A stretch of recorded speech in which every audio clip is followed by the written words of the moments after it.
Possibility of anything happening in the next 48 hours? Is it imminent or is it quiet right now? It's definitely not imminent. It's a little bit quieter than it has been the last 12 hours, but I expect that'll pick up again at some point. But it's been a fairly tame day today. Is Vincent Lecavalier a name that piques your interest?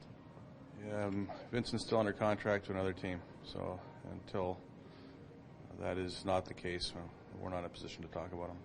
How are things moving along with Tyler Bozak, Dave? Claude's been dealing with that. Not a whole lot of progress at this point, but I wouldn't really expect any today or tomorrow. Okay. There's a lot of moving parts right now in terms of teams trying to move players, and it's not that we're not focused on trying to get Tyler signed because he still is a player we'd obviously like to have, but it's not a priority between now and Sunday. Is it a priority though? You're confident you can maybe try and get something done before free agency opens? I can always sign him before free agency. It wouldn't be that hard. Just have to give him what he's asking for. But to have him signed at a number that makes sense to us, we're not at that point yet, or he'd be signed. Have you ever seen a period like this in any of your years as a GM? It seems like kind of unusual circumstances all around the league with the cap going down, the buyouts. I mean, it seems a tough time to manage your roster. It's different than we've ever seen before, no question about that. There are more names, at least there were in the last few days, more names thrown out than I've seen before, more big, significant names with fewer teams willing to take them, which is not normally the case. Usually, you get big names put out there, there's a bunch of teams that are trying to pounce on it. That's not the case right now. And it's not because the players are not quality players or quality people. It's that the cap jumping down, it has a significant impact on what teams can do, and it's not going to change in free agency either. I mean, in fact, it may make free agency more difficult if some teams absorb salary between now and then and close the door on what they can do in free agency. And July 5th will be a different looking day too. Are you one of the teams that's willing to add a big significant name? Sure, if we can make it fit. I mean,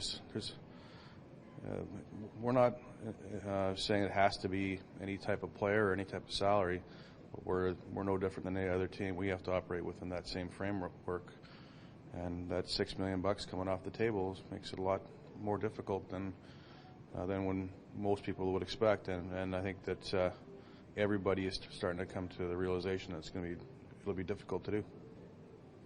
Seen as a pretty deep draft, are you content where you're picking right now, or would you like to, if you had your druthers, move up? Or?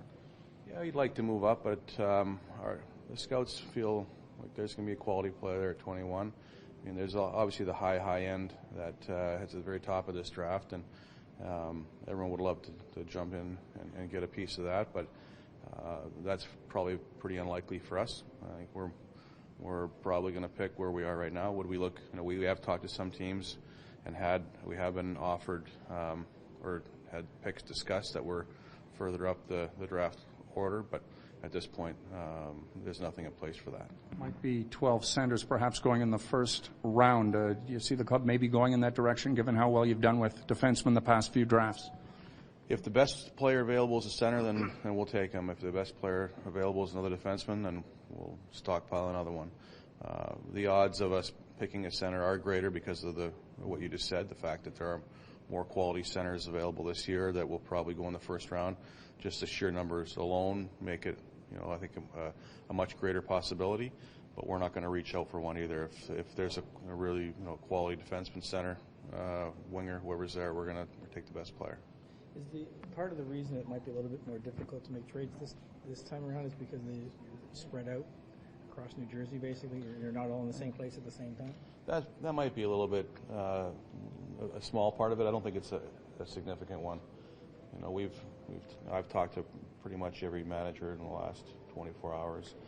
Saw a lot of the governor's meeting. There's a lot of discussions taking place, but it is usually easier face to face. But I don't think that's holding things back. I think it's the financial aspect of making a deal and the realization that everyone is coming to, which is it's hard to make some of these things fit. What are the chances that the roster, outside of the guys that you're going to draft on Sunday, is the same come Sunday as it is today? Oh, I couldn't give you odds on that. I mean, we're looking to upgrade our team. If there's a player that we can add that will upgrade our team, we're going to do it. Not a big believer in making change just to make change. We've had some players that took a pretty significant step forward last year, and I'm happy with the group in general. The core group, I think, is going the right direction. But if we can find some upgrades along the way, we're going to do it. Would you be 0, 1, or 2 compliance buyouts this year for I don't know yet, but I can tell you it won't be more than 2. Would you be willing to take on another team's contract for the purpose of buying it out, if that made sense as part of a deal? Or Sure. Yeah. If it made sense in terms of the deal and the players you're getting back, that's no different than taking on salary, as far as I'm concerned. And so from our standpoint, yes, I'd prefer not to do that because you want to keep your buyouts if possible. But if that was a possibility, then I wouldn't be opposed to that. Because it would seem that's an advantage maybe you guys have in a few other teams, but not every market around the league would financially be willing to eat that kind of pill. Yeah, and I think there has to for us too. I mean, it's still money, and it's still to get something from someone, you're going to have to probably eat significant dollars. So you don't want to do that just for a draft pick. You want to make sure that if we're adding significant money and we're using that in a buyout, that you would have to get something significant in return.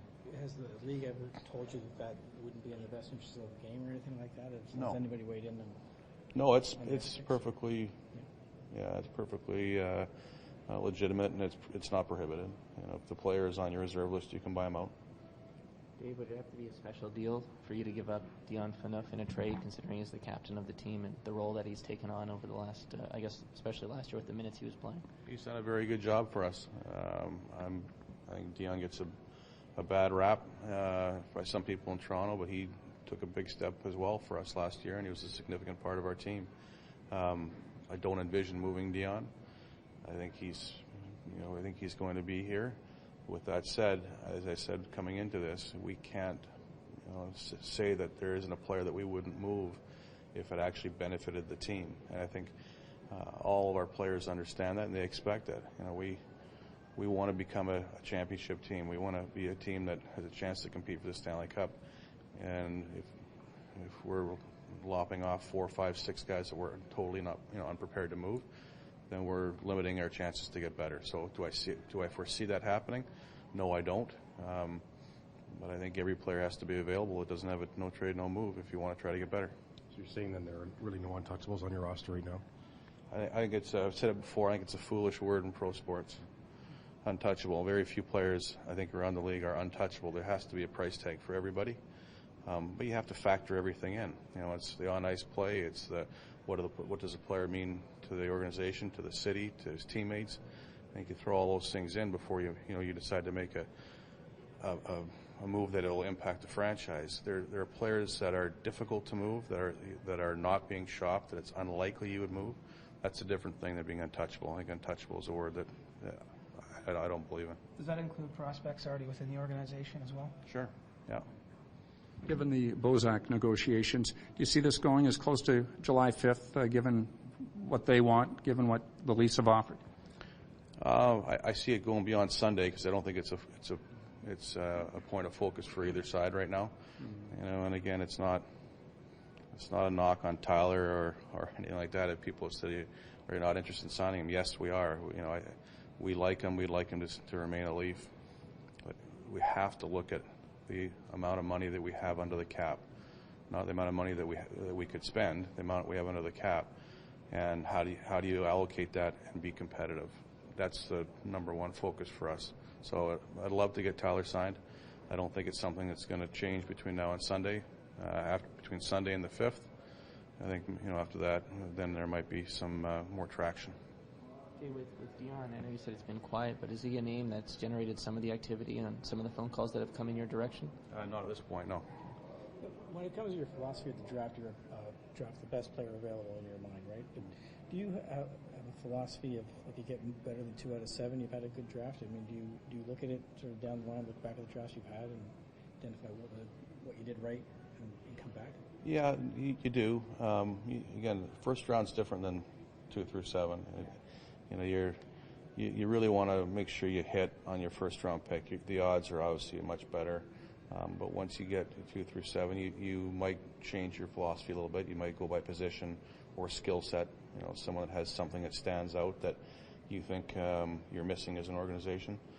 So you do approach it a little differently. And although our scouts put together a list from 1 to 150, we will go off the board a little bit as you get further down the draft list. I think you'll have to remember too, though, that even if you hit at 21, Dave, you're not going to know that for a few years. Oh, no question. Yeah, no, it's you don't know if you're going to hit at all or if you're going to hit 3 or 4. We've had drafts where we picked pretty deep into the draft and a player you just took a shot at and ended up being an impact player. Those things do happen, and some of those players have played earlier than, like you said, picks that are in the first round. You don't generally know for a while. I would really expect that a player at 21 isn't going to step into the lineup, anytime soon. But everyone gets a chance at training camp as well, and we've seen some players over the years step in a lot quicker than others. Would you be interested in acquiring negotiation rights if there's a pending UFA that you'd be interested in, or would you prefer to wait till that process opens? If it made sense, we've looked at it before. We approached a few teams last year about doing it. I would look at that if it was, again, if it made sense. For me, it would always have to be contingent upon signing the player. I don't feel like passing out draft picks just for the right to talk to a player. How does the interview period change that? How does it change maybe getting negotiating rights because you have those few days to talk to? It just moves the date up a little bit. I mean, if you can't offer a player, an unrestricted player, a contract, and until the 5th. So, but again, for me, I wouldn't offer a draft pick for a player's rights unless that player ended up signing.